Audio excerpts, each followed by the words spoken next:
Welcome back. Well, he is the former team principal to Haas F1, Formula One. And if you caught the Netflix series Drive to Survive, you'd know that he is definitely not one to mess around with. Guenther Steiner certainly has a tale or two to tell, and he's opening up about them in his new book. It's an incredible story. I sat out with the racing legend to discuss Unfiltered. These guys have an almost fighter pilot mentality, and that's what separates them from mere mortals. Guenther Steiner, it's a great honor and pleasure, sir. How are you doing? I'm good, thank you. Thanks for asking. How are you? Yeah, I'm I'm okay. And there wasn't an F1 race on this weekend, so you know I've had a relative sleep in. It does bad things to our sleeping habits over on the other side of the world. The popularity in F1 for many of us has been enduring, but for a lot of people it's quite new. You must have felt that firsthand. Yeah, absolutely. I mean, there was such a rise in audience over the last 5 years. I call it 5 years, maybe it is 7, but the last 5 years were dramatic for, in a good way, dramatic for Formula One.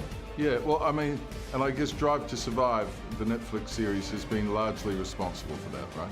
Yeah, not only that, I think how it is marketed is better, but for sure Drive to Survive had a lot to make it happen. When you were launching your first book, Your Long-Suffering Good Wife Gertie, couldn't believe the queues waiting to get your autograph. I mean, you must have felt that just, you know, walking on the street, suddenly, kind of almost overnight, I would suggest, you know, you went from being this hard-working guy to this folk hero sort of thing.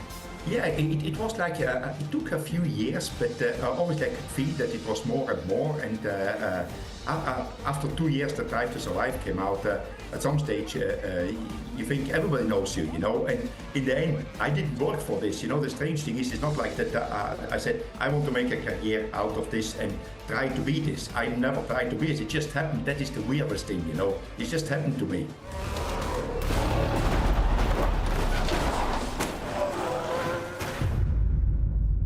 For those of us who watch the races, I mean, every time a car goes into the wall or something, you go, oh my goodness.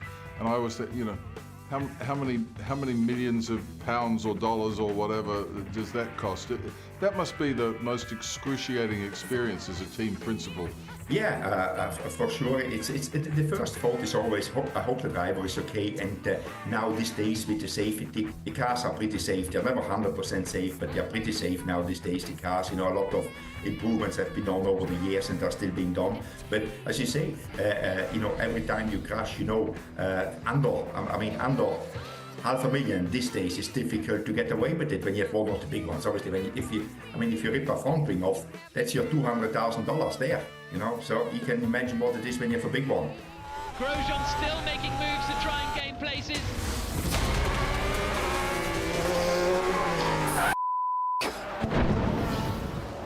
In the book, you of course talk about the terrible incident with Roman, probably the biggest accident of the last few seasons, right? Yeah, I think of the last 10 years, I'm sure the biggest one. Yeah, you see a car going in to the barrier, going on fire, you know, it's like, wow. And then you need to look which car it is, because obviously I just have the information. I just can see what the TV spectator sees plus the GPS data. You look, it's our car, and you know when you see this ball of fire that if he's not coming out, he's not coming out. And I just said, everybody quiet.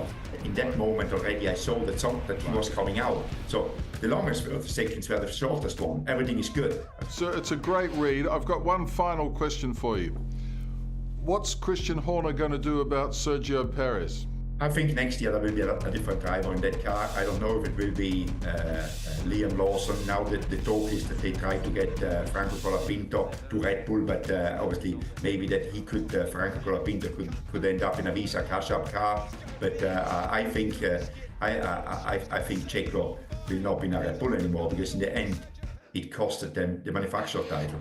I could talk to you all day, sir. I love the book. Congratulations on it. Thank you. Thanks for having me, guys. Thank you. I love the danger, that adrenaline and that excitement. They have crashed! They've gone into each other! I'll do anything I can to get the best results possible. I'm not worried about dying. Fascinating chat, Tiki. I know how much you love. I love this stuff. You're obsessed. Yeah, that was a good one for you. Yeah, the book's called Unfiltered. It's out now on all good bookstores and probably some bad ones as well. But well worth a read, and Drive to Survive and Crew. I did that interview last week before the Vegas Grand Prix, just in case anyone's wondering. Of course. No, we wouldn't ever. The F1 heads would have known. Your bona fides are Thank you, true Dickie. here, Dickie. Hey there, Today fans. Sarah and...